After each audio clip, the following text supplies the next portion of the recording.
It's time to talk sports. It's Hacksaw's Headlines, a panorama of the world of sports, stories, comments, and opinions. Now, here's iconic sports talk show host Lee Hacksaw Hamilton and co-host John Riley. Who wants to talk sports on a Monday? We do, from the DIXIELINE Lumber and Home Center studios in San Diego. Coming off a great sports weekend, we welcome you to Hacksaw's Headlines, our Monday bonus podcast. Good afternoon, everyone. This is Lee Hacksaw Hamilton, along with my co-host, John Riley. We're back in studio in San Diego. Next hour or so, ton of topics on the table. We urge you to be with us through the hour and then join us right at the end for what we call Fans Forum. Our Monday bonus podcast is brought to you by DIXIELINE Lumber and Home Centers, 9 stores in San Diego. You got projects for the home, for the patio, by the pool, for the garage, or the business. Think DIXIELINE Lumber. And by North County Eye Center, Poway and Escondido. We will all need help with our eyes somewhere down road. When that time comes, think North County Eye Center, Poway, Escondido. John Riley, coming off a pretty good sports weekend. Boy, we got a lot of things to talk about and a lot of names in the news, not all making positive news. Yeah, lots of crazy stories on the list today, Lee, but how was your trip? Did you have a good time? It was cool. Went to Virginia for a week. It was cold. It was windy. It was kind of East Coast spring. Glad to be back home. Glad to be back in studio with you. Didn't want you to do this thing by yourself if I got stuck in airplane delays from an airport. John, Fans Forum, when we are done with our segment of the podcast, all the topics on the table, the fans take over. For all the people new on our live stream, just explain to them how the Fans Forum works. Okay, so Fans Forum is your chance to get involved. If you've got a question or comment for Lee on anything in the world of sports, just type it in the live chat on Facebook, YouTube, or on X, and we'll get you involved in Fans Forum at the conclusion of Hacksaw's Headlines. A reminder, if you like sports, of course you like sports. Have you ever checked my website? Why not?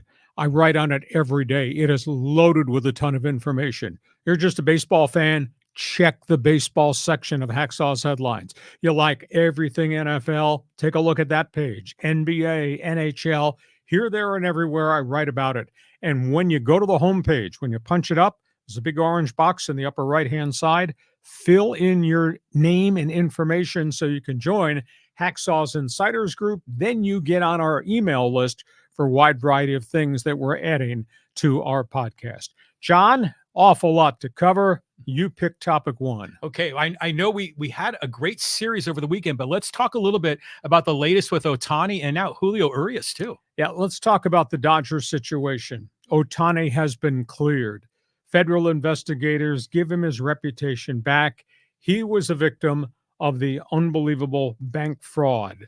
Ippei Muzahara pleads guilty to theft of $16 million of funds from various Ohtani bank accounts because of his gambling addiction. Muzahara is facing 30 years in prison and a $1 million fine. He's posted $25,000 bond, has turned in his passports. He's been ordered to enter a clinic for gambling addiction. The investigation that lasted about 3.5 weeks, staggering statistics, that he was involved making 19,000 bets in a 3-year span. He was making on the average of 25 bets per day. He won $142 million in bets. He lost $183 million in 3 years. He changed the coding on Ohtani's bank accounts so no one knew about the large withdrawals, and he set up separate bank accounts using Ohtani's name so that when they won money, that money went to Muzahara's bank account, not back into the Ohtani bank account. He blocked the alerts on the accounts so that Ohtani's agent, Ohtani's accountant, Ohtani's personal lawyer never got notifications when large amounts of money were transferred. He stole Ohtani's identity, background, personal information. He talked to the bank as if he were Ohtani.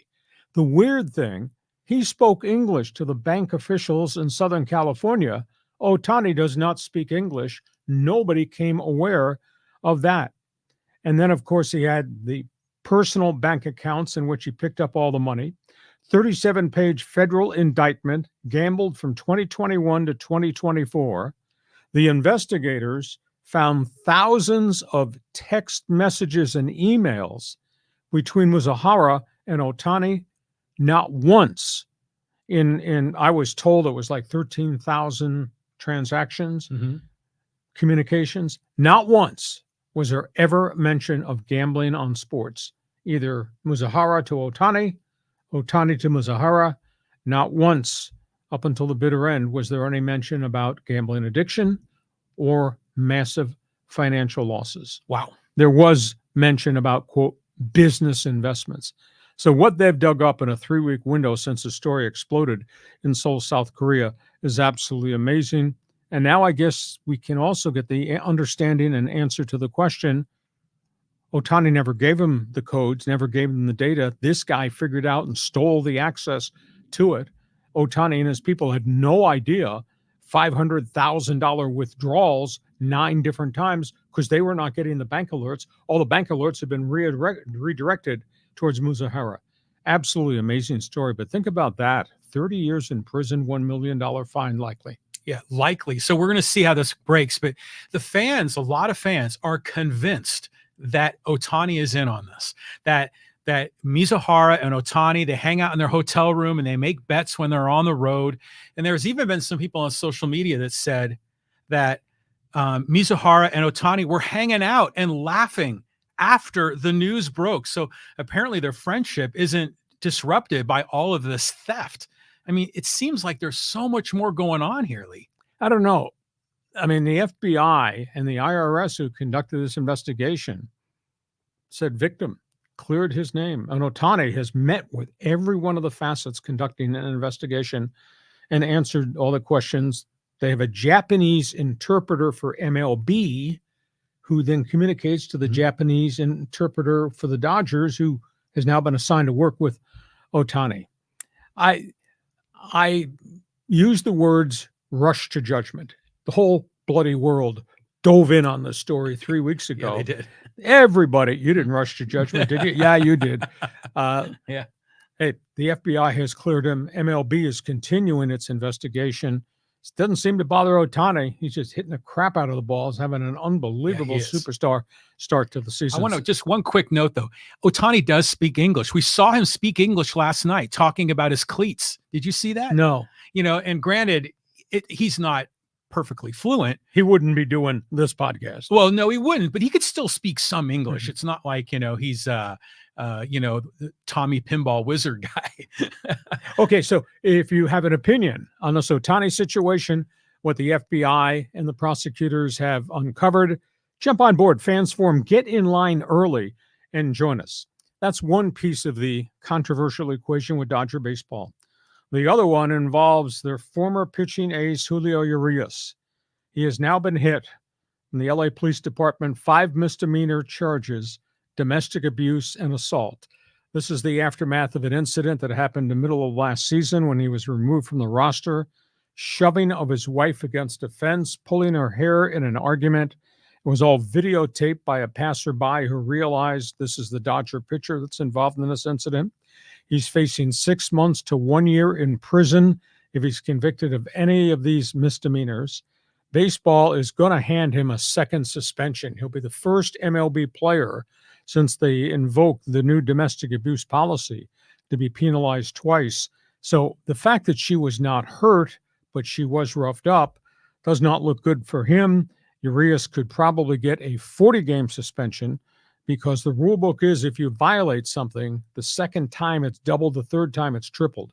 He's already served a 20-game suspension. He could probably get a 40-game suspension, which probably would wipe him out till the All-Star break. He is a free agent. He did all this right before he became a free agent, so he has painted himself into a really bad corner. Anybody going to touch this guy, John? Someone will eventually. I mean, I'm surprised Trevor Bauer hasn't signed yet either. But yeah, it's idiotic for him to do this right before he went to free agency. But isn't it amazing how when we do Hacksaw's headlines, how many stories are outside the lines, off the field? And here we go, kicking it off with Mizuhara and now with with Julio Urias. So if you're a Dodger fan, you're a baseball fan, jump on board, Fans Forum. Just give us a response, what you think about Ohtani, what you think about Urias. Let's go from there to what's going on the field. On the field, the Padres 2 out of 3 up at Dodger Stadium. That's pretty good. Comeback crew, third come from behind win in a week. Tell you, they're showing resiliency. They've dug themselves out of 3 holes. That's been pretty impressive. Hey, they're playing long ball. I mean, some of those games resembled home run derby. What Tatis has done, what Machado's done, what Kim has done, what Jake Cronenworth has done. To me, the pitching is still a little iffy. You never quite know from start to start what you're getting from you, what you hope you're going to get from Darvish, from Musgrove, even from the back end of the rotation and Waldron. Michael King, 4 home runs in 4 innings. And geez, the Padres won that game. King is walking a lot of guys and throwing a lot of home run balls, and he's throwing a lot of pitches. He kind of looks like this year's version of Blake Snell. But the Padres have confidence in him. It is a small sample size. So, I mean, yeah, they're 2 games back of the Dodgers. Now they continue the road trip up in Milwaukee, but they've shown resiliency. They've shown stuff that they did not show hardly at all last year under Bob Melvin. They're showing that for Mike Schilt. Guys are, I don't know if they're playing loose or whether it's just everybody's got bad pitching once you get beyond the second starter in your rotation or into the bullpen, but the Padres are hitting the long ball. Dodgers, top of the batting order is absolutely fabulous. You go 1 through 6, and all those dudes are hitting anywhere from 283 to, in some cases, like Mookie Betts, 400. Top of the batting order is amazing. Black hole at the bottom, 7, 8, and 9. Nothing off the bench. Their pitching looks a little shaky. Their pitching looks beat up. Their pitching walked 14 batters on Sunday. That's why it was a 4-hour game. Home run balls is becoming an issue. Now they lose Bobby Miller, the number 2 guy in the rotation, goes on the DL with shoulder inflammation. He's pitched well in spurts, but in between, his recovery and his ability to throw bullpens has really been hindered. They did an MRI. There's no structural damage, but obviously he's got inflammation in that shoulder. The kid behind him, Gavin Stone, sometimes hot. I mean, through 5+ no-hit innings against the Padres, sometimes really cold. Doesn't get out of the second inning to start, so that's kind of iffy. Long relief looks a little shaky right now in terms of numbers and who they can trust. Walker Buehler is throwing his 3rd rehab start. I think he'll be ready within 2 weeks, maybe on a pitch count, but he'll be there, and then they'll wait for Dustin May to get there. So the Dodgers right now are not what I think the Dodgers are going to be. I never expected the Dodgers to be 11-7 at this point, considering how well they played during the Cactus League. Angels, looks like they got some stars in the making. Mike Trout, red hot start. This is vintage Mike Trout. Cross your fingers, keep him in the field. Logan O'Hoppe, the catcher, he can hit. They're waiting for Zach Neto, who got hurt in spring training at shortstop, to find himself. He hit .296 last season. Reed Detmer, 3-0 start, 1.04 ERA. This is a number 1 pick who got thrown into the rotation each of the last 2 seasons, and suddenly, bingo, he's taken that next step forward. They need starting pitching help. Anthony Rendon is still batting in the 170s, getting booed every time his home plate. They won some games early. Now they got smacked around at home by the Bo Sox. So the Angels, I just don't think have enough talent. So we'll see what kind of season it's going to be for Ron Washington. So your comment on the Padres, your comment on the Dodgers, your comment on the Halos. Love everything about this series up in LA. I mean, the Padres look terrific. Jackson Merrill was great on Friday. He got the game-winning hit, made the diving catch. And last night's and the huge comeback on Friday was incredible. Last night's game was great, but I do have to make a comment. It seems that after the game, social media, even some talk radio folks are just whining about the ESPN coverage of this game and how they were like pumping up the Dodgers and Dodgers this, Dodgers that. I hate hearing that from San Diego Padre fans because it makes us look like, the little sister in San Diego. Cry, baby. Exactly. That's what it sounds like. We should be saying we went up there to the Padres went up there to Dodger Stadium, kicked ass, took 2 out of 3 After having won one in South Korea. Yeah, split with them there. They've won 2 series, in a row in Dodger Stadium. This feels good. It's not the World Series, it's still April, yada yada, but small sample size, but still it's good news. And, if you had Trent Grisham batting instead of Jackson Merrill, he would have struck out, grounded into a double play. There's a lot here to really like. Michael King is interesting. His ball has a lot of movement, the way he throws how do you say that? He kind of throws over his left shoulder to a degree. I think he'll sort out a little bit. He's still a rocky. Waldron looked really good as a 5th starter. So there's a lot to be optimistic. Manny is hitting home runs again. Fernando looked good. We just got to get Xander going a little bit more, and I think we're going to be fine. And Profar has had a good week. Now, whether that continues, because Profar is what Profar is, which is the 236 lifer. But right now he's hitting about 321 and he's popping the ball, and maybe everybody should insult Profar a little bit more and motivate him. He's the professor of good vibes, man. So I'm so happy for Profar that he's successful. And, we all had low expectations this season of what he was going to do in left field. He's been terrific. I'd rather have Profar than Tommy Pham, wouldn't you? Yeah, Tommy Pham's going to last place Chicago on a minor league contract. Exactly. What'd you think about my commentary about the Dodgers and the Halos? Well, the Dodgers are loaded. Yeah, those top 3. Mookie Betts is amazing. Yeah. Every time he gets up, he never makes a mistake. He always hits the ball hard somewhere, 2-strike count. He'll hit a double. He'll hit a home run. And he's so little. He's like, what, 5'9", something like that. Powder keg, though. Oh, but he's incredible. Ohtani's amazing. Freddie Freeman, terrific. Will Smith, granted, yeah, he took a shot at Profar, this irrelevant comment. But that dude's pretty solid too, So you look at that whole lineup. Then you see Gavin Lux, because they've been talking about him forever coming up from the minors. And sure, he blew out his knee last year. But he doesn't look like he's anything special, at least not yet. Not yet. He's not hitting the ball. And that's the reason he's in the Dodger lineup, because he's hit everywhere. And before he had that bad knee injury that wiped out all the last season, he was a pretty productive bat. So give him time. Let's just see. Dodger pitching, they're dinged right now. Yamamoto, Yoshi, he gives you good 4 or 5 innings. But unfortunately, the bullpen is kind of blown up there.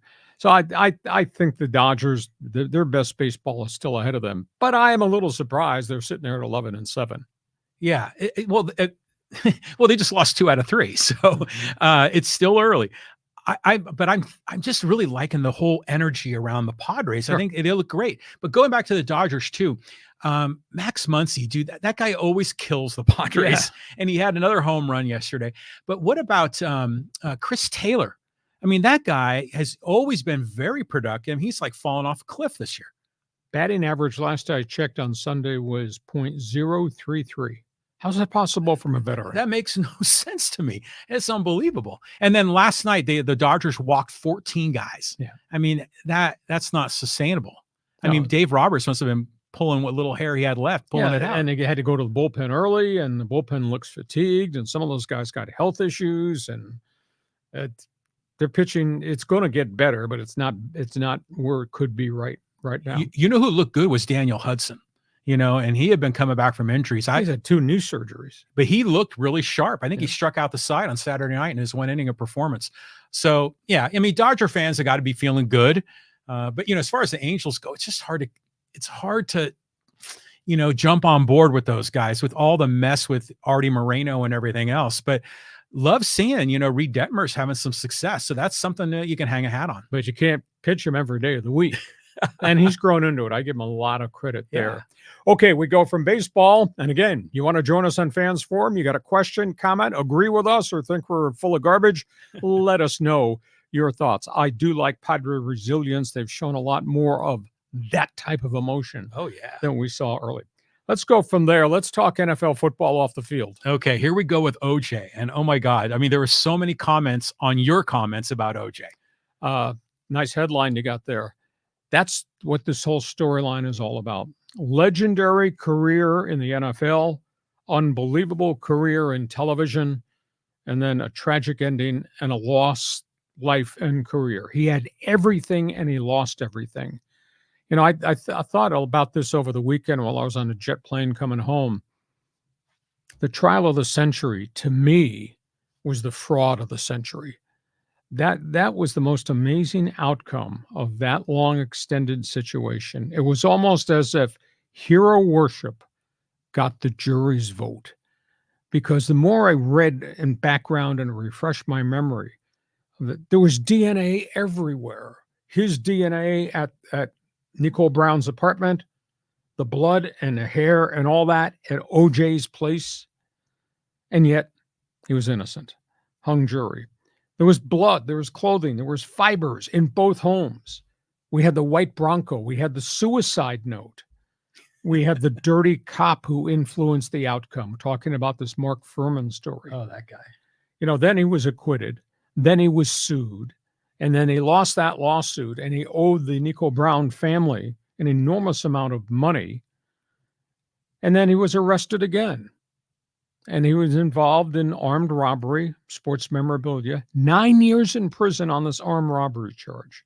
I think the most shocking aspect in just refreshing my memory of what it seems like it was 100 years ago, the history of domestic abuse, that man towards that woman, 63 phone calls came from Nicole Brown Simpson to the police in Brentwood and in LA about domestic abuse incidents in that house, 63 times. And he was never charged, and he was running the streets. And then the end result, she died. Ron Goldman died. That's the most stunning thing. I'll say something that nobody's going to like. Not a lot of people will agree. Hacksaw's haters will line up immediately. OJ Simpson ran away from everybody in the NFL.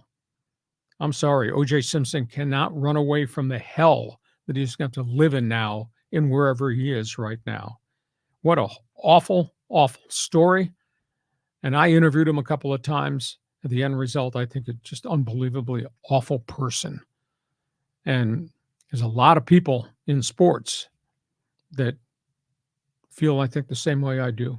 What he stood for, he never became as a person away from football, and look how it all ended up.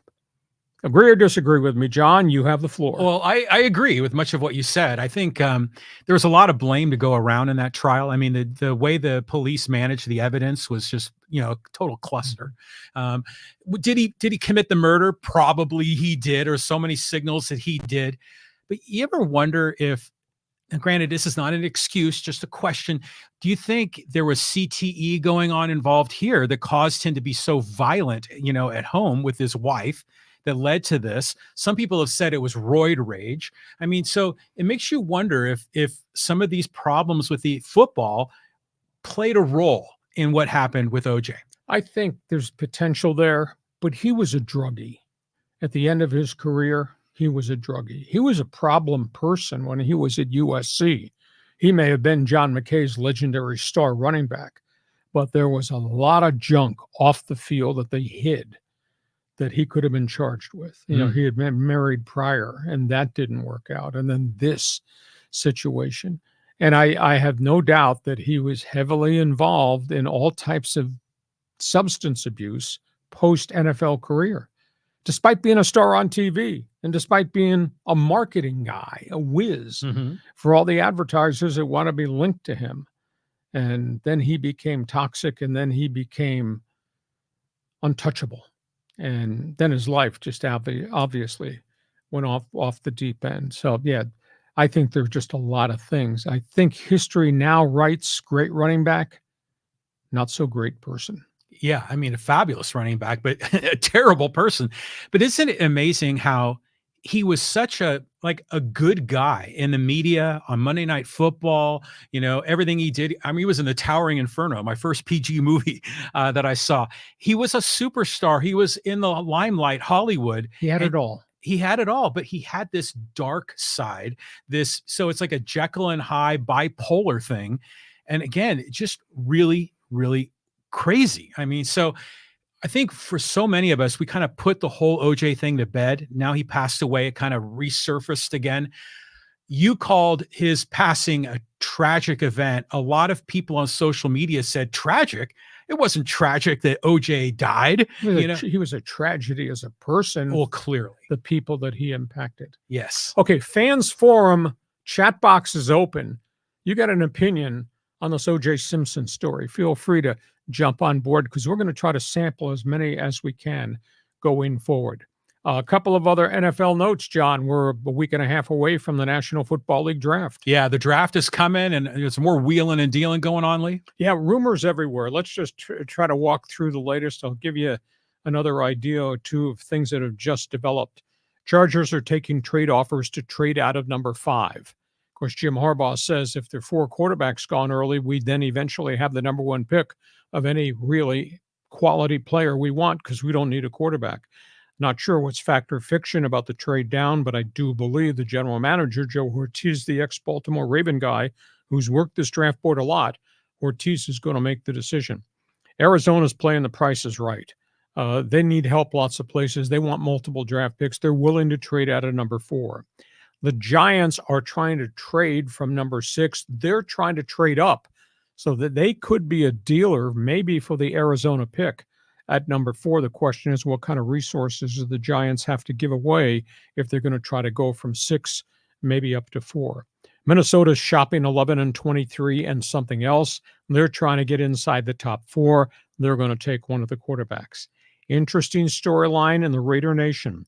Tom Telesco has the final say on trades on the roster. It's not Antonio Pierce. They may have dialogue. It will be Telesco's draft. Mark Davis made that announcement over the weekend. And by the way, Mark Davis has told Telesco, I'm willing to sign off. If you think you can go from 13 to the top 4 to get a quarterback, I'm willing to give up this year's number 1 and next year's number 1 to make that happen. So the Raiders might be back in the play because Davis is willing to give up 2 number 1s.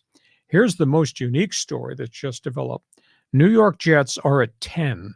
The Jets are talking about trading back, which would mean somebody who suddenly is enthralled with Michael Penix from Washington might try to jump over somebody else, trade up to the Jets pick at number 10.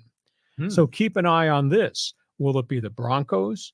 Would the Broncos jump from 12, take the Jets pick and take Penix?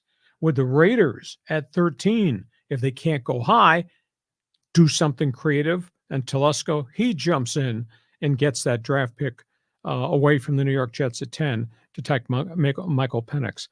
Bo Nix is still out there. Seattle, for some reason, all of a sudden, very interested, met with Bo Nix over the weekend.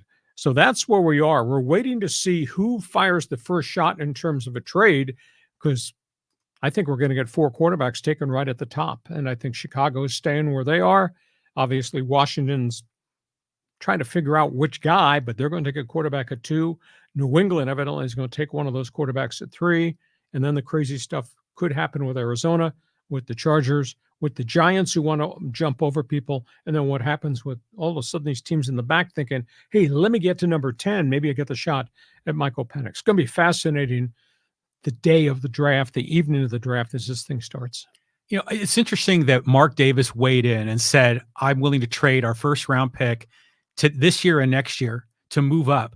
But I look at these guys. I mean, Caleb Williams going to the Bears, that seems like a lock. And then the questions are around what? Jaden Daniels. All right. I always want to say Jaden McDaniels, who's a basketball player. Well, yeah, Jaden Daniels. Yeah. Drake May. JJ McCarthy. And then Penix and Nix. But are any of those guys like a generational talent, someone that you want to, you know, give up the farm to go draft? I mean, none of these guys are like John Elway. No, but how many have been? Right. But we've seen what the NFL's become. Look, Lamar Jackson had all types of blotches on his style when he was at Louisville, has evolved into a superstar in Baltimore. Mm-hmm. Those quarterbacks are out there. Caleb Williams probably got the potential to do that. You know, and lost to the conversation about Chicago is they got heavy-duty running backs, and now they've got 2 wide receivers. They traded for DJ Moore, and then they traded for the Chargers' great veteran wide receiver. So all of a sudden, they got components offensively, and you're going to drop Caleb Williams into that situation, which I think Bears' personality as a football team on offense is going to be drastically different because of the 2 wide receivers they traded for. They're 3 deep at running back, and now you can put that quarterback in there. Could be an instant star in the making. Isn't it interesting, too, how Chicago's the second largest city in America, yet the Bears have been crap for decades? Yeah. They won the Super Bowl. It was amazing in the mid-'80s there with Ditka and all those guys, the Fridge. But why have they been just so rotten for so long? Never had good quarterbacking. Mm-hmm. It's always been that way. I mean, even the defense carried the monsters of the Midway in the 1985 when they stomped the New England Patriots with a great defense, and Jim McMahon was adequate. Jim McMahon was not going to throw for 4,500 yards, but they did have Walter Payton. But, they probably have had the worst quarterbacking in modern day NFL football. Maybe Detroit has been in that mix up until recently, but I think, the Bears, of course, it's snowy and cold and windy, so the theory is we don't need to throw it. We're just going to run and play defense because of the weatherman. Well, didn't the Bears give up a lot of picks to go draft, was it Trubisky? And yeah, they made a lot of other failed experiments there, but it's just incredible. Usually you think the big city teams are the ones that are going to have the resources, the smarts, the passionate fans to get the thing done. But it seems like the Bears are always bungling. Yeah, they've not had a good run in leadership, and, they've not been big players in free agency, and that's got to do with ownership of the McCaskey family, which sometimes has not been held in high esteem. Okay, last football topic on the table before we get to halftime. Okay, so more developments here with Rashee Rice and the Chiefs. Yeah, this is really bad. He has been banned from the Kansas City OTA workouts that began today. He cannot take part in any type of on-field weight training, can't be in the facility. He has now been charged with 8 felonies. The aftermath of the police investigation after the bad auto accident, he speed drag racing with a football player from SMU that he's friends with. They upgraded the 8 traffic counts to felonies.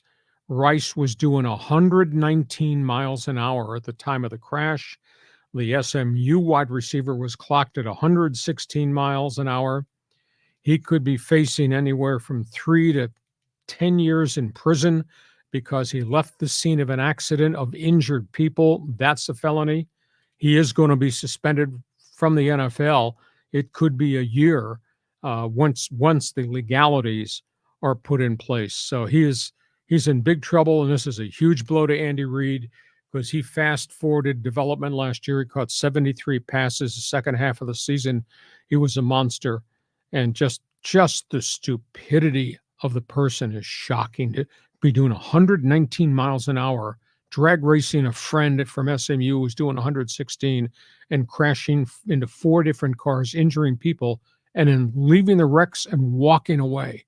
And days later, hires a lawyer who says, well, you all made mistakes when you were young. Not me. I didn't do that. Yeah. He's in monster trouble with the National Football League. Once Dallas police get done with him, I don't think there'll be a plea bargain here. Again, more stuff outside the lines. I mean, what do you think is worse? This gambling story involving Ohtani and Mizuhara, or just Mizuhara, or is this Rashee Rice problem the big story, is the biggest crime, or is it Julio Urias? I mean, which is the most egregious, outrageous story of them all? Well, I think the gambling thing, because that questions the integrity of the event. Mm-hmm. It's a big issue. We had another story coming up here we're going to talk about momentarily in the second half of our podcast, but I think the integrity issue, the stupidity of some people, aka Rice, obviously the inability of Urias to follow the rules. It's just crazy stuff out there, but we have to cover the stories. We're going to give you opinions about the stories. Yes. We talk about the greatness of Ohtani, but we have to talk about the scandal that dragged Ohtani into the middle of it. So those are topics on the table. Hey, we get to halftime. Our podcast is brought to you by DIXIELINE Lumber and Home Centers. There are 9 stores to serve you. I put windows in my house in Rancho Bernardo. John's got a front door that looks like it came from a castle. We did our business at DIXIELINE.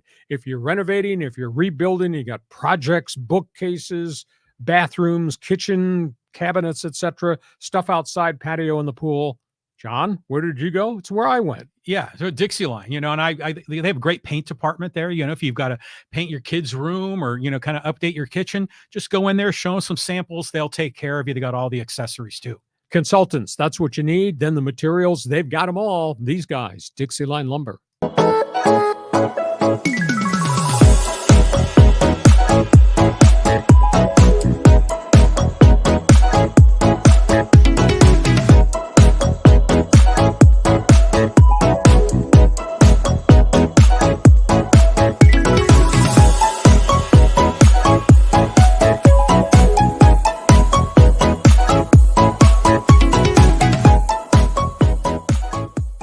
Podcast is brought to you by North County Eye Center of Poway and Escondido. We all need help with our eyes, whether it's just the vision test, new glasses, contact lenses.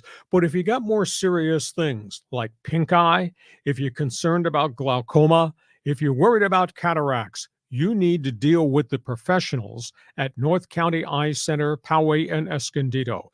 They've been in business since the 1970s here in the North County. When you need help with your eyes, just remember the name North County Eye Center.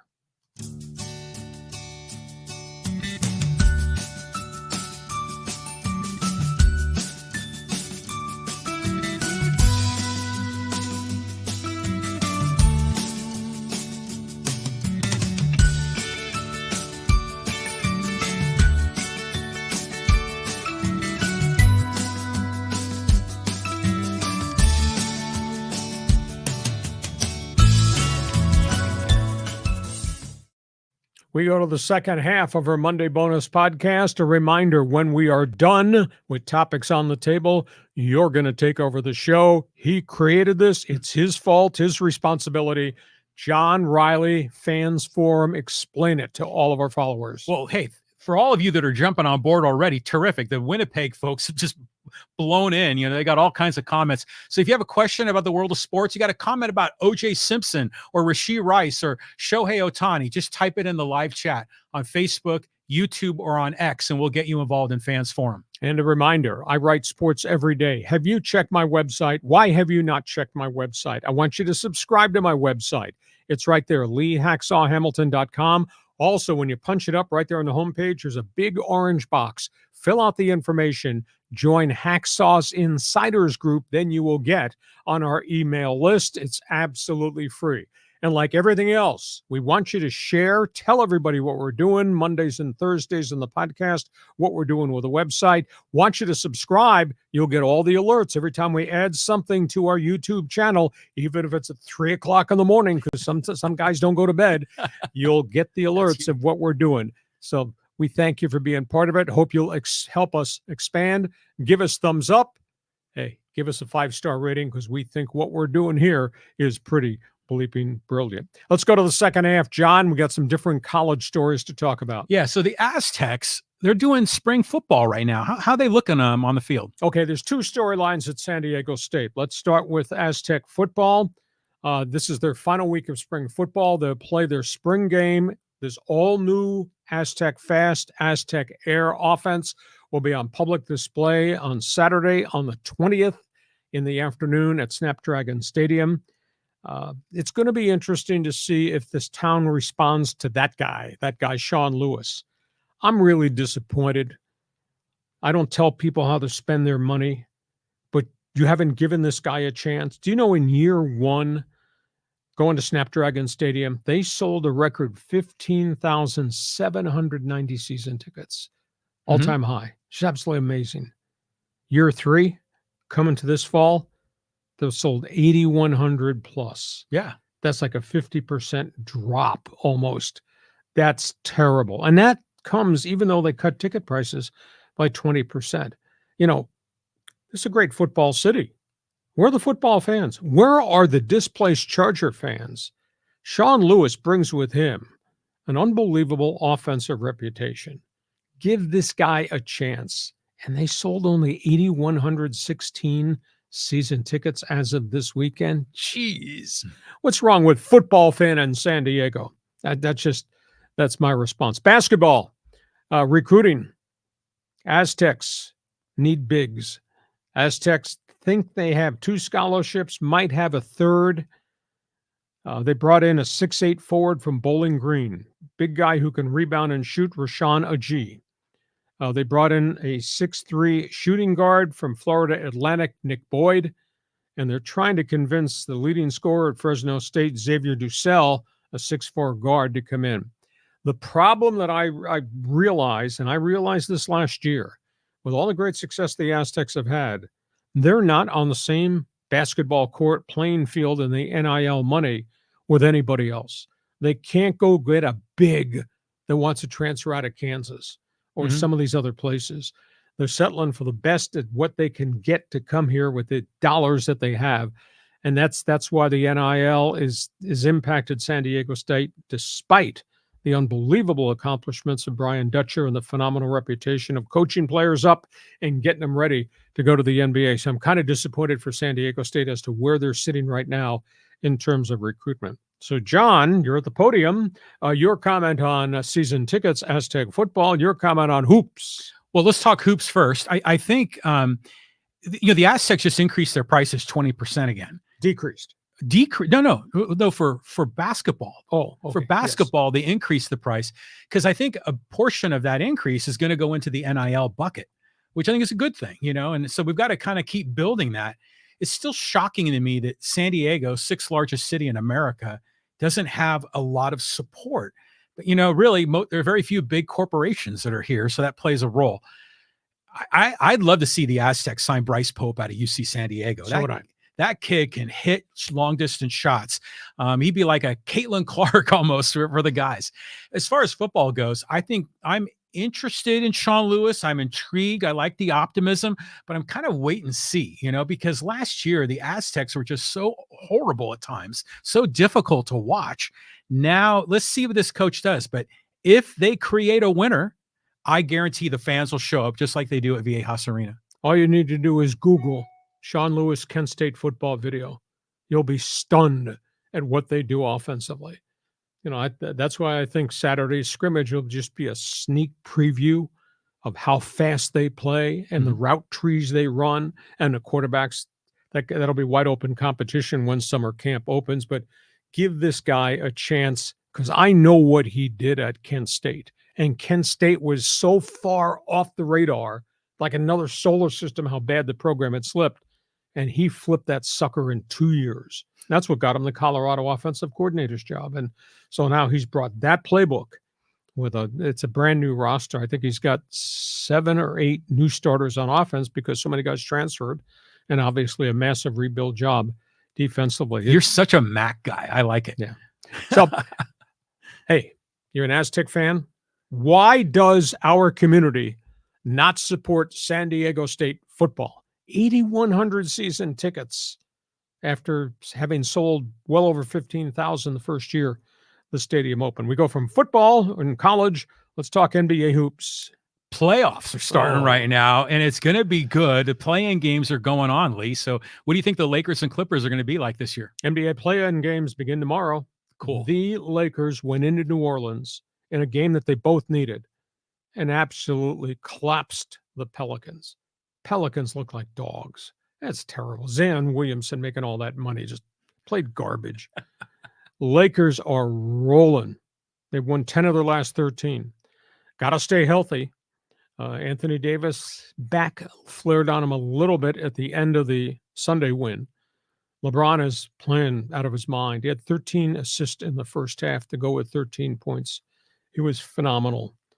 Austin Reeves has had an unbelievable second half. He's just playing possessed right now. And this is the kid that we saw play like that last year. He had a kind of a slow start. When D'Angelo Russell is hot, you can't control him. When he's cold, he goes 3 for 13. And they're getting some decent performances some nights, not all nights, from Rui Hachimura and Spencer Dinwiddie. I just think the Lakers right now are rolling. Clippers, I'd be concerned. They're limping to the finish line. Kawhi Leonard has now missed 8 games in a row with knee inflammation, the same knee that's had the 2 surgeries. Paul George has had more knee issues. He sat out over the weekend. James Harden has not played for the last 3 games because of foot complications.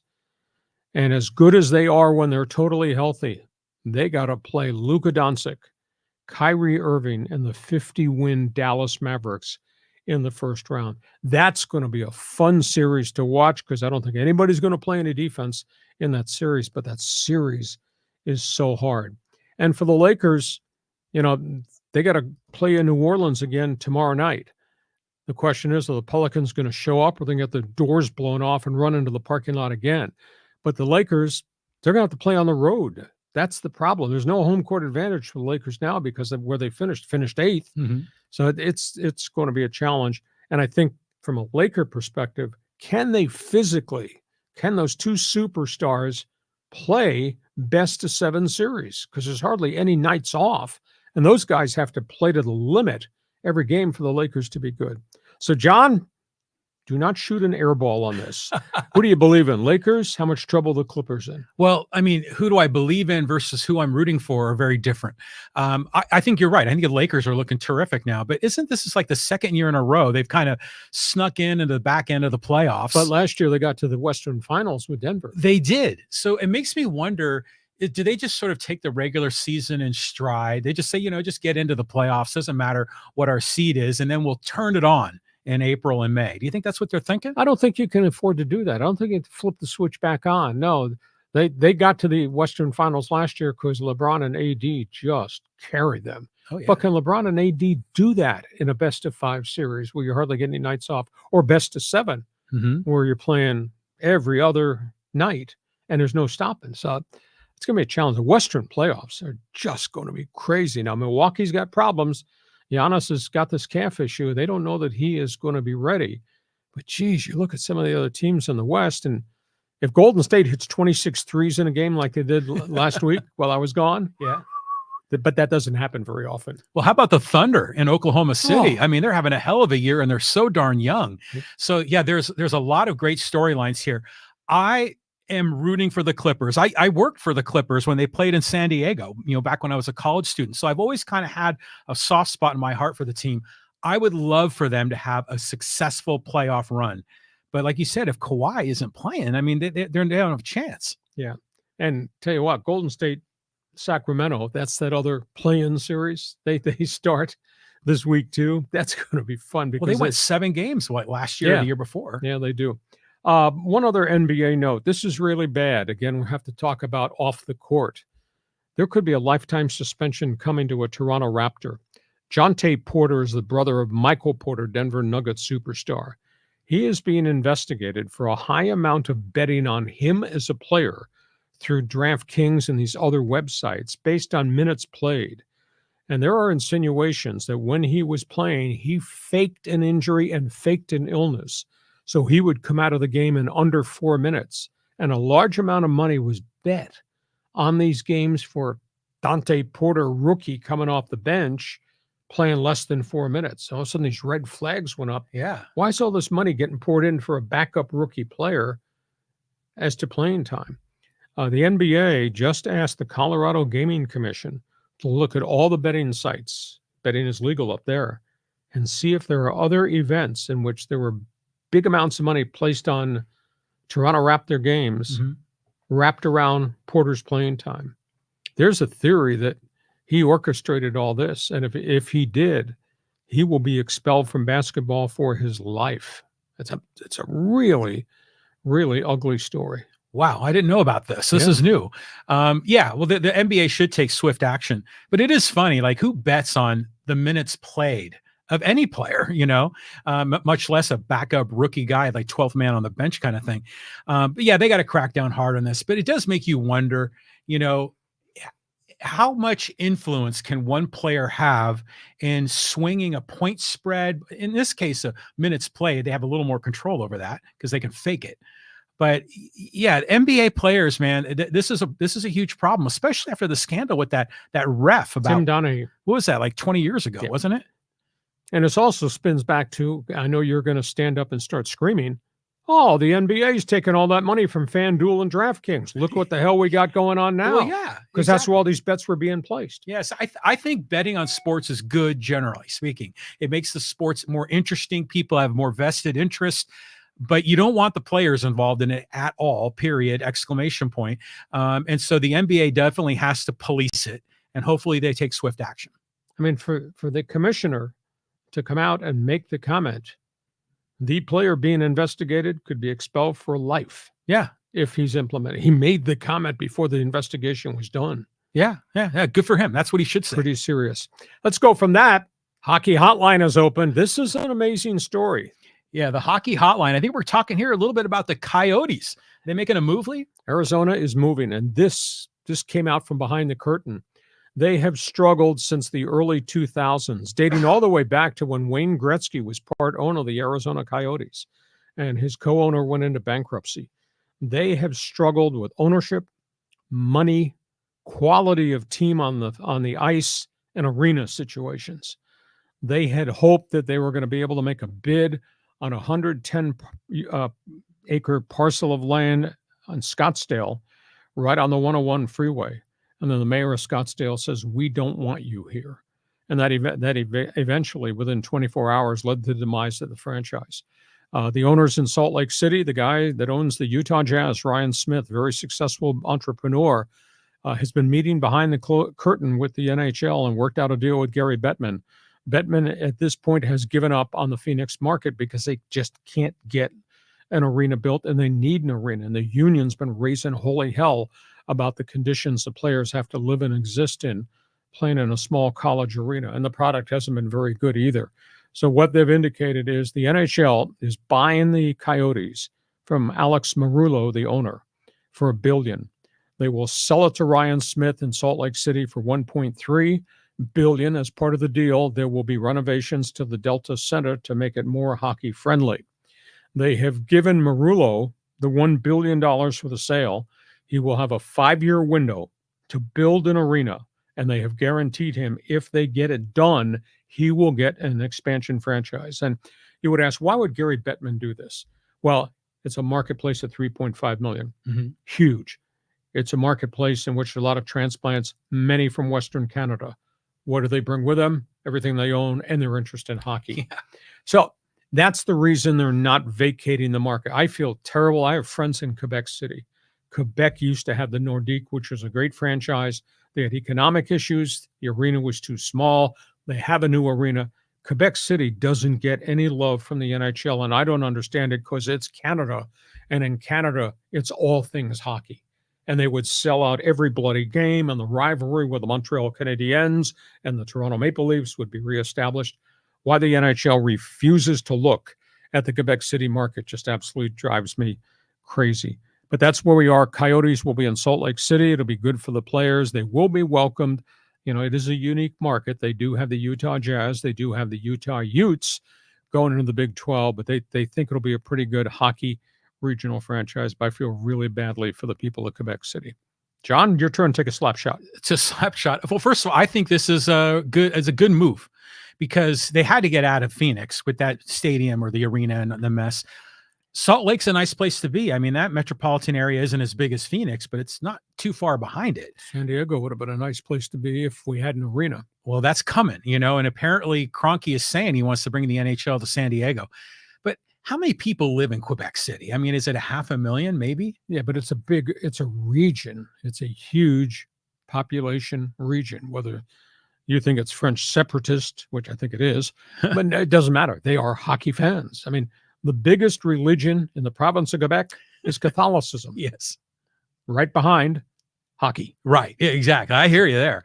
But, you know, I'm sure the NHL thinks of Salt Lake as a more profitable market for the league overall than in Quebec City. That has to be part of this, right? I don't know. The O Canada group that's joined us, if you want to jump in on Fans Forum, do you think Quebec City deserves a franchise? Because we got NHL teams in every other major city. I happen to think Quebec City is a major city. John, last topic on the table before we wrap this thing up. What we saw, green jacket in golf. Yeah, I mean, Scotty Scheffler had a great run in Augusta. Superstar status. He has now won his second Masters. He took the lead Saturday. He fought off the challenges. He never wilted. Scotty Scheffler, 7 birdies as they tried to hunt him down. Everybody else self-destructed. Course was really tough to play. He didn't make any mistakes. He finishes 11 under at Augusta. Max Homa, Tommy Fleetwood just could not keep up with him. Bryson DeChambeau, who started very quickly, faded really badly. He wound up at -2. Rory McIlroy just couldn't keep up for 4 days. He wound up at 4 over. Phil Mickelson was 8 over. Koepka and Ram from the LIV finished at 9 over. And then there's the story about Tiger, worst Masters of all time.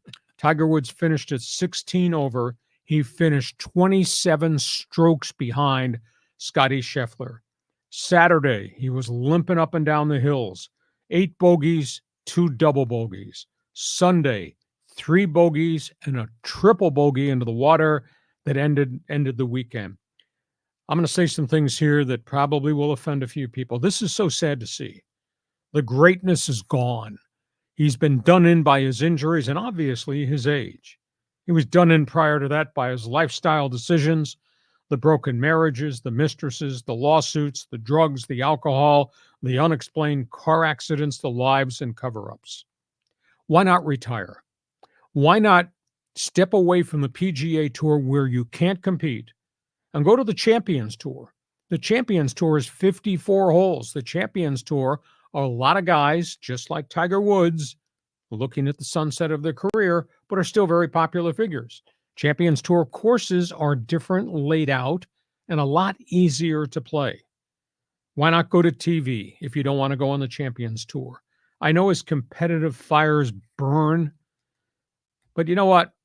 This is terrible to say. We shouldn't have to see this. I just don't like seeing superstars trying to compete when they can't compete. Your favorite baseball player, great career, is hitting 171. Your NFL quarterback of all time is throwing 26 interceptions. He needs to step away. I don't want to see this become a pity party, and that's what it's becoming every third month when Tiger is ready to jump back in and try to play 4 rounds. He's not competitive. 27 strokes behind the leader at the greatest tournament of all time. You agree or disagree? Yeah, I don't really pay attention to Tiger as a golfer anymore. He's more interesting as like a celebrity TMZ kind of guy and all the stuff that he's been going through. And it's just sort of, oh, he was at the Masters. I didn't know that. Or you barely saw him a few times. So I don't know. Yeah, you're right. It's time for him to turn the page. I mean, he's not going to ever be competitive again. He's not going to win another major again. I mean, what did he tie Jack Nicklaus's record on the majors? How did that go down? Trying to think. I think he's got 15 Grand Slam events, I believe. Yeah. But it's been forever. Yeah, and he's not going to get another one. No. I mean, there's no way that's going to happen. I mean, the last one was probably the U.S. Open here in San Diego. Could you imagine if he did TV? That would be cool. He'd be great. Yeah. Or if he wants to continue to play, there's so many guys that have left the PGA because of age, gone to the Champions Tour, and did well. I just hate the thought of looking this guy dragging his leg up and down the hills. It's like a pity party. I don't want to see that. It's just not who he should be remembered as. Yeah, it shouldn't. But I think we do have to give our props to Scottie Scheffler. I mean, what the only superstar left on the PGA Tour, I guess. Yeah, I mean, he was terrific. I mean, and when he'd fade back a little bit, man, he jump ahead again, and it made the last day. It wasn't as exciting or as thrilling of a finish as I was hoping. Of course, I keep track of our local guy, Xander Schauffele, and he crept into the top 5 score bug there for a little while on Sunday, but then he faded back. But, props to Scheffler. I mean, what a great run he's having. And the LIV guys, MIA. Yeah, that was absolutely amazing because John Rahm and those guys, they were ready. We're coming. We're going to bring the LIV banner, and didn't play worth a lick at all. But Scheffler has become the go-to guy to follow on the PGA Tour. We're getting ready for Fans Forum. Our podcast is brought to you by DIXIELINE Lumber and Home Centers. 9 stores in San Diego to serve you. You got projects. They've got all the ideas. And by North County Eye Center of Poway and Escondido. If you need vision test, you need help with your eyes, you have major problems, think North County Eye Center, Poway and Escondido. Do you think we have a few people that have opinions here? Holy cow, look at that list. Go ahead, John. All right, let's go to Michael here. Michael's got a problem with you, Hacksaw. He says, there is no criminal investigation of Ohtani. You guys coaching it that way is offensive. It looks like you're just seeking clicks instead of giving honest news reporting. That's not the Lee Hacksaw Hamilton I remember from back in the day. Oh, Michael, what are you barking about? I gave you all the details of what the 37-page indictment against Muzahara was. We're not creating information. That's the end result of the criminal investigation. Go look it up. 19,000 bets, 25 bets per day, $180 million in losses, the changing of all the account numbers so his advisors never got notification of the large transfers. Those are facts, pal. And by the way, after we give you the facts, we are entitled to express our opinions. What's the beef, Michael? I don't understand it. Go ahead. John, intercede here. Well, I don't know. He's your friend. Yeah, Transform belongs to you. Here. Yeah, exactly. So it's interesting, too, because so many of the people that are outspoken on this Ohtani case are convinced that he's in on it, that it's a conspiracy. And this is a guy here, Michael, who's kind of going the other way and defending Ohtani. It on the surface, it just looks strange, this whole thing. I mean, how could Ohtani, with all of this money, not know this is going on? I mean, even picking up vibes about it, because he's with Mizuhara, 24/7? It still strikes me as odd. But as far as you're concerned, you've always reported the facts. I'm probably the one that's bringing up the conspiracy theories. Well, where did either of us say criminal investigation of Ohtani? Well, no. It's Mizuhara. Exactly.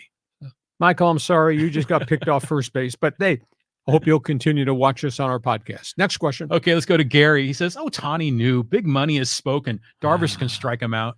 Oh, my God. See? Conspiracy theory. Yeah. The great uneducated, unwashed. Yes. But thanks for following. FBI doesn't think he was involved. So now you're saying the FBI's in the conspiracy. Go ahead. Next question. Okay, moving on. Let's go here to Schickster. Says, Blue Jays, Lee and John, how are the Blue Jays going to do this year? They got a lot of bats. They just don't have enough arms. I read a note. Their top young pitcher about a year and a half ago was a kid by the name of Alek Manoah. Pitched really well. Had health issues, shoulder, I believe it was. Didn't pitch well, was up and down in the minor leagues. His name is being out there as being on the trade block. Nobody wanted to take a run at him just because there's questions about his health and his makeup. And they sent him to the minor leagues. And his first start in the minor leagues down in Class A. Do you know the distance, how far Dunedin, Florida, Class A is from Toronto Blue Jay baseball? Yeah. Rogers Place. I think it was 1 2/3 innings, 7 runs.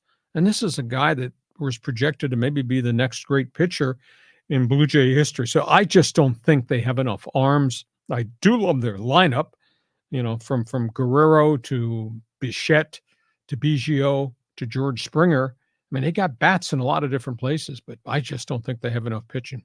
Yeah, I still think this team's going to be in the playoffs. Now, granted, it's a very competitive division with Baltimore and the Yankees, but I just want to make just sort of an off-the-wall comment about the Blue Jays. I love the font they use for the number on the back of their jersey. It's very different. With the 2 lines, and it's done very well. It's a great design, and they're not screwing around with it and monkeying around with it. It's been pretty much that way since the start. Yeah. First game, I saw it on TV. First game they played at, I think it was the old CNE, Canadian National Exhibition Stadium, in a snowstorm. Oh, my God. The first Blue Jay game in April of whatever year it was, played in a snowstorm. And they showed they were clearing off the field, and the pitchers and catchers are down by the bullpen throwing snowballs at each other. But the Blue Jays, that's been a really good franchise. Obviously, the Joe Carter-led Blue Jays were just absolutely phenomenal. Oh, Canada, thank you for joining us. Okay, let's go here to Vin. He says, if the glove doesn't fit, you must acquit. Don't squeeze the juice. Well, that was the phrase that Johnny Cochran and those guys used, but there's also part of the written description. OJ had a lot of medical issues at that point of his life post-NFL career. He was on a lot of different medications. And one of the theories from a doctor is that he stopped taking some medications and his joints swelled up. He did it intentionally. So his hand would be bigger and he couldn't get it into the glove. No way. Well, you're the biggest conspiracy freak I know. I'm just telling you what's been reported. That's an interesting call. Yeah, but at the end of the day, guilty as I viewed it.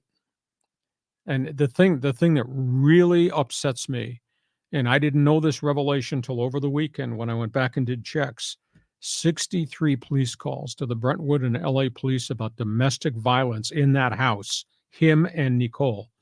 And he was still out running the streets because he was a football hero. Yeah, that's a two-tier justice system, right? Which we talked about before. If there's been 62 cases, there should have been some charges along the way. I think that was in Brentwood, wasn't it? Yes. Just right outside of Beverly Hills. Wow, I mean, that seemed like a million years ago, that trial. Now it's all coming back to the surface. Yeah, well, right now. So I apologize in advance if it offends you. He outran a lot of people in the NFL. He can't outrun the holy hell he's gone to now. Okay, moving on. Let's go here to John. He says, OJ's dream team might have won the trial of the century, but he lost in the court of public opinion. His worst crime might have given us the Kardashians. Yeah, the Kardashians and Al Cowens and the White Bronco. And I mean, I think back now, I watched that on TV when I was at 690. We stood in the newsroom, the whole damn staff watched there. And some people say, why is he driving on the freeway? Why don't they pull him off? If they pull him off, he'll kill himself. You know, there was a segment that thought that he was going to the cemetery. He's going to kill himself at the cemetery where Nicole was buried. Reality TV? No, that was reality life at that point. Could you imagine if that happened today? Social media being what social media is. Oh my God. Yeah. Yeah. There'd probably be a TMZ van like following the cop cars on the freeway. Shooting them going down the high speed lane. Next question. Okay. Let's go here to David. He says, I didn't realize OJ only paid about $130,000 of the now owed $100 million owed to the Goldman family after the civil lawsuit. Well, it was $33 million, I believe, was the original lawsuit, but there was interest that has piled on since the 1990s. Now there's a huge war with his estate because the Goldman family says they're going to go back in now because they will value whatever's left in his estate, and they want first claims on a chunk of that money rather than it go into what's left of his family, his grown kids, etc. Story is not over yet, but obviously he is over. Makes you wonder what's left in the estate. It can't be much. Okay, let's keep on trucking down here. Let's go to Matt. And he says, junior hockey team USA captain and gold medal winner Rutger McGroarty returning to the University of Michigan for junior year. Thoughts? He's one of the few. The outpouring of players jumping from college hockey, signing their first entry-level contracts is absolutely staggering. And the transfer portal is open, and there has been an enormous movement of players from Division I schools. Right after the Frozen Four ended, Denver University upset Boston College over the weekend to win the NCAA, they call Frozen Four championship.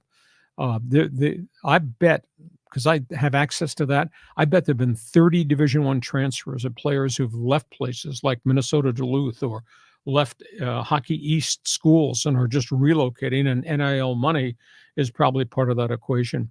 But you know, there are good hockey players, and there's a lot jumping into the portal now. There's a whole pile of kids who were drafted who are coming to the NHL on entry-level contracts this week. The Anaheim Ducks just signed the leading goal scorer in all of college hockey, Cutter Gauthier, who they got from the Philadelphia Flyers in midseason in a controversial trade for Jamie Drysdale. He is going to make his debut this week in the final game that the Ducks have on their schedule.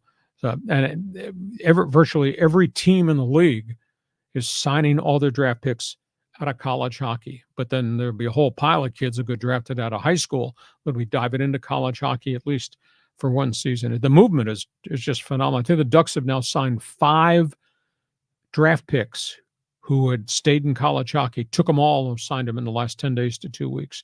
It takes time to get them.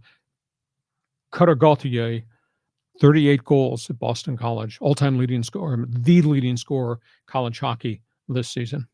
Well, this is interesting how they draft a player, but then they still have the rights, but they go back to college. Or they can go back to junior hockey. Yeah. Yeah. Okay, but wasn't the Larry Bird drafts kind of like that? Didn't they draft him like a year in advance? Yes. It was something weird like that. But the rules are so different from one sport to another in terms of underclassmen. College, I think it's a crapshoot, but this whole thing wound up in the courts back in the 70s into the 80s. That's why there was the birth of the World Hockey Association to compete with the NHL, was that all these young players said, why should I have to stay in junior hockey when I am exceptional?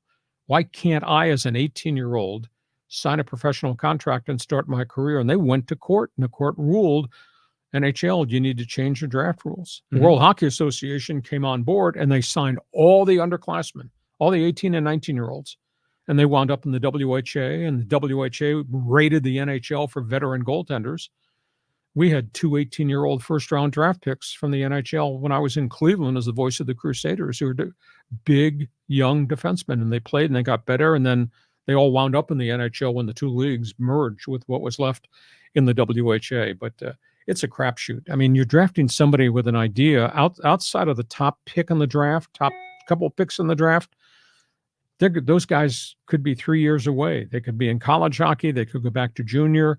If you're age eligible, you can play in the American hockey. It just takes time to develop. And to me, it's a crapshoot because you're signing all these guys and you don't quite know what you're going to get. Well, take a look at like a player like McGroarty compared to, say, someone like Connor Bedard. I mean, they're both young, right? Mm-hmm. No, Bedard was 18. Okay. Bedard was the exception to the rule. He was allowed to play junior hockey, I think at age 15 or 16. I mean, they have what they call it. It's like a elite status for a young player. And they're allowed to get drafted in the midget draft or the bantam draft in Canada and go play in the Ontario Hockey League or Quebec League or the Western Hockey League. And as a 16-year-old, if you're good enough, try to play and hold up and grow through the process. And Bedard, well, I think he might have been the first one of the elite status that was allowed 2 or 3 years ago to jump into junior hockey at age 16. I mean, you got 16-year-olds playing against an overage junior. It's 21. I mean, that's hard. Yeah, that's really hard. So NHL's tried to help the prospect player. Okay, let's move on. Let's talk a little Chiefs football. Unreal. His career is screwed right now. Rice is done. Rice is probably going to prison. Now that it's 8 felonies, everything changed. After they did the investigation, they went into the computers and they found out that he was doing 119 miles an hour. And he left the scene of an accident in which injuries occurred.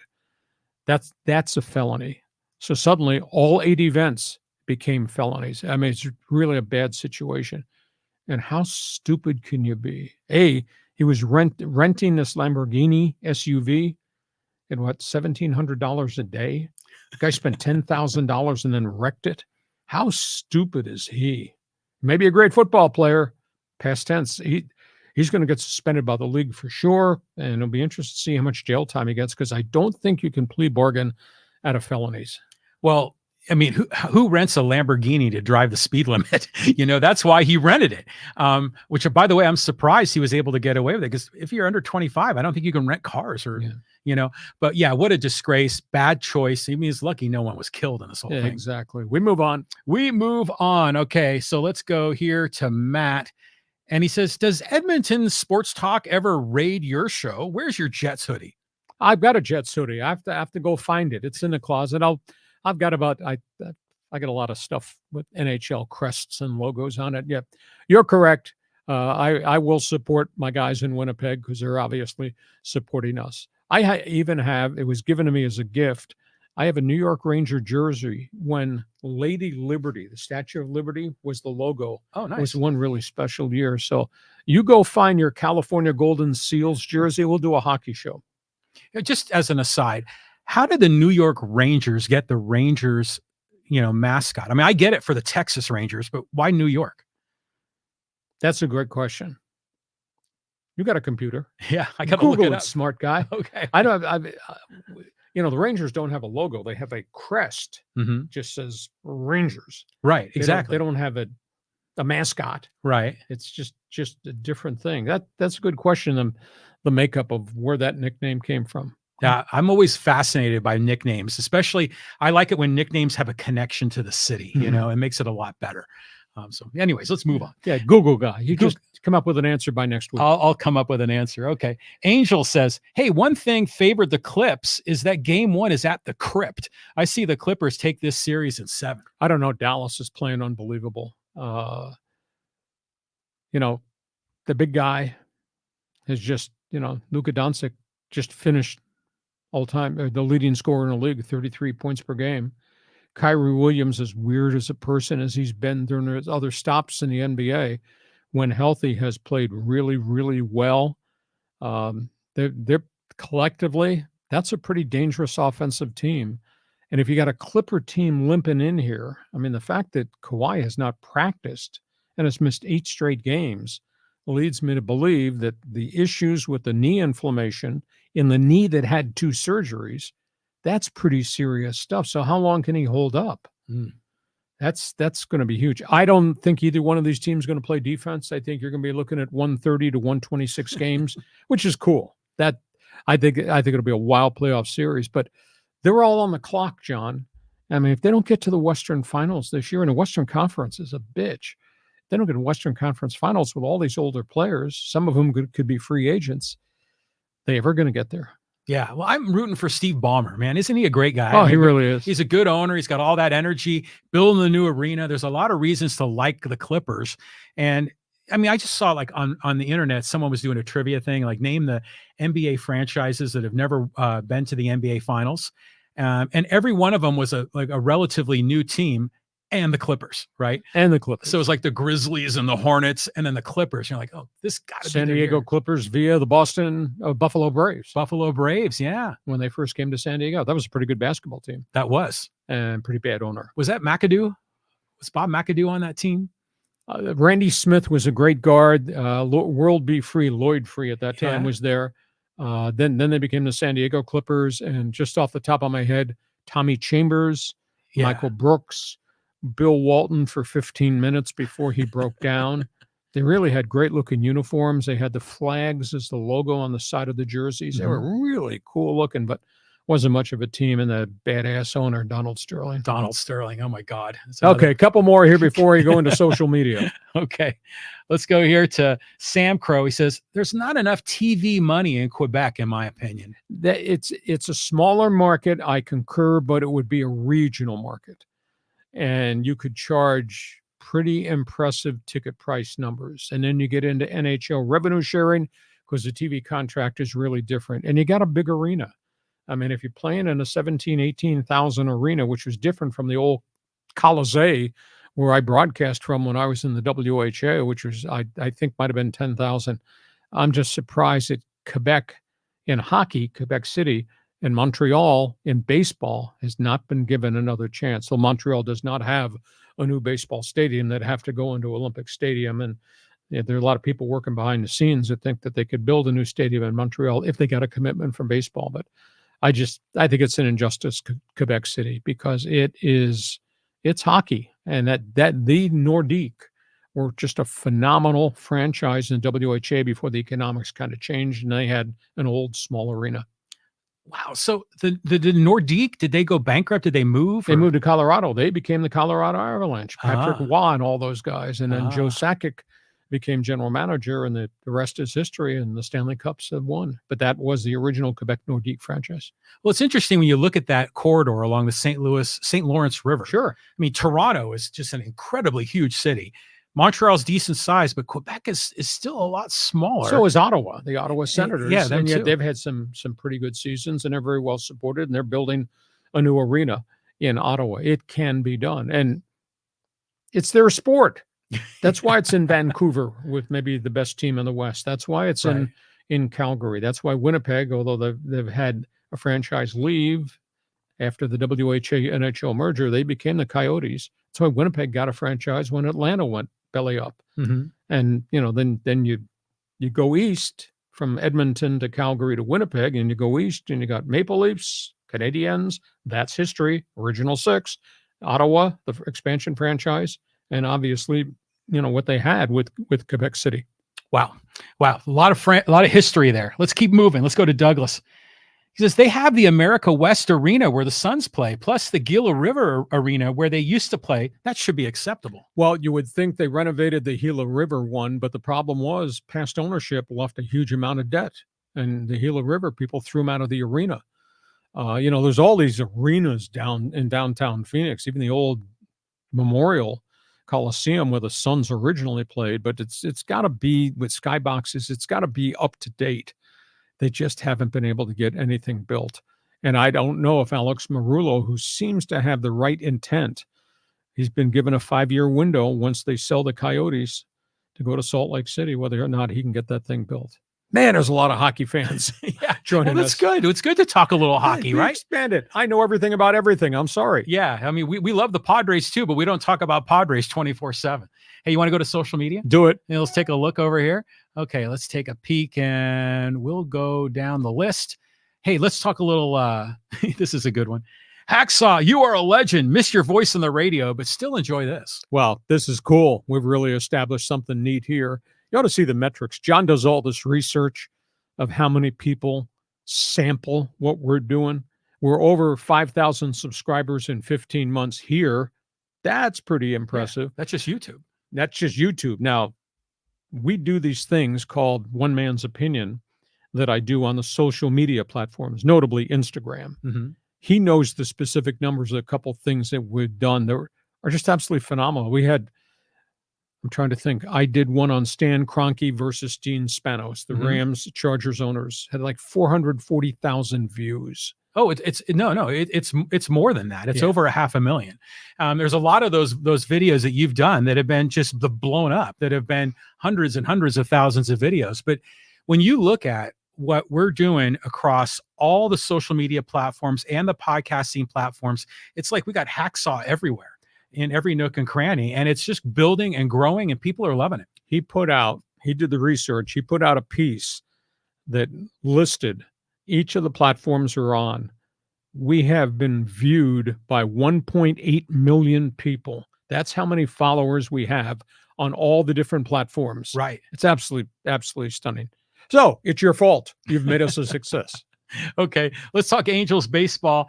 And this is from Tom. And he says, hey, been an Angels season ticket holder for 25 years, dropped out of the 2023 season, won't buy back until Moreno is gone. He's a pathetic owner and bad for baseball at this point. He's turning into Donald Sterling. That's not a bad call. And it's too bad because he was welcomed with open arms when he bought the thing from Disney. And then he signed all the free agents and they got dinged by some of the free agents, and then they were touched by the terrible tragedies, the DUI death of Nick Adenhart, who was an innocent victim when he got a T-bone by a drunk driver, then the drug-related death of Tyler Skaggs a couple of years ago, and the fact that he's made so many mistakes because he's such an impulsive owner. John, we talked maybe a year ago, but after last baseball season, and we were talking about Marino, is he going to sell it? Should he keep it? And I made the comment, if he wants to keep it, there are baseball executives out there that he should meet and brainstorm and take ideas from. And I mentioned two of them. One was the late Larry Lucchino, who just passed. The other was a state-of-the-art general manager who won all those World Series rings in Boston, Theo Epstein. He should have taken some advice, taken some notes, gotten some input, and brought it back. Orange County is a market unto itself. I think it's a great sports market. You know, they got this angst with LA, like the people down in San Diego have the angst with LA. Yeah. But it's a great individual market, and it's too bad. And he was so popular when he bought the franchise from Disney. Part of me feels really bad because I liked him, but part of me says, you got to do a better job, and you haven't done a better job. And you know, I did a podcast for some people who cover the Angels up in Anaheim, and I said, make a contact with a longtime baseball executive, use them as a sounding board to take ideas, how to rearrange what you're doing, restructure. And I said Lucchino, and then I said Epstein, and that's just me talking. He never did it, and he's got this franchise now. It's in disarray. Well, the biggest thing about their home baseball games, the fans boo. They don't boo Mike Trout, but they boo a lot of other people. You got to tell Artie Moreno, pick a topic, pick up a phone, to get him online. Yeah, it's been a problem. I wouldn't say he's as bad as Donald Sterling. That's a whole other level of problems, yes, and the racism and all that crap. But, it's how do I say this? The Angels have the potential to be so good. I mean, they really do. And they just keep screwing themselves. Then I read in your best 15 this morning that he fired Rod Carew from the spring training practices. Did you see that? Well, there's a big controversy last week, and it's been replaced by the Ohtani story. But there was a big issue. Rod Carew wants his name taken off the board. He's in their Hall of Fame. He wants his uniform taken down. Now, I got a gripe with Carew. Great baseball player, beloved, both Minnesota and Anaheim. But it's almost as if he's walking around saying, you owe me a job in my retirement. Well, nobody owes anybody a job once your career is over and you made a lot of money. If you don't have a lot of money, well, that's on you. I hate to criticize Carew, but this sounds awful whiny, and the fact that he wanted to be part of Mike Scioscia's coaching staff. Mike Scioscia said, no, I have a coaching staff. And he was doing some stuff for the Minnesota Twins, and he wanted to do stuff for the Angels. And Mike Scioscia said, no, you can't work for both ball clubs. It's kind of a conflict of interest. Yeah. And, now he's gotten all pissy. And I hate to see it because we all rooted for him when he had the heart transplant surgery. Right. And he's carried a grudge against Artie Moreno. But it's like he's acting like you owe me a job because I'm Rod Carew. I just don't think it is. I'd like to see him patch it up, but I don't think that's going to happen because he said a lot of rude things about him, and now he wants to go back and work for him in some form or fashion. It's just pile on Moreno kind of thing, where he's jumping in on it. Rod Carew, of course, one of the all-time greats. But you know what I always think about when I hear Rod Carew's name is the Hanukkah song by Adam Sandler. Yeah. Because he slips in Rod Carew in the lyrics, and it's terrific. But I remember just seeing pictures of Rod Carew and Tony Gwynn with all their silver slugger bats. Yeah. And that's just wonderful. Yeah. If you just asked me off the top of my head, Lee, give me a couple names of the greatest hitters you've seen, modern day baseball. Yeah. I'd say Tony Gwynn. I'm biased, obviously, because of the person and the player. Rod Carew is right there. Tony Oliva and Wade Boggs. Those are just off the top of my head. I mean, we're talking about great stroke guys and always putting the ball in play, hitting in the 350s. Just phenomenal.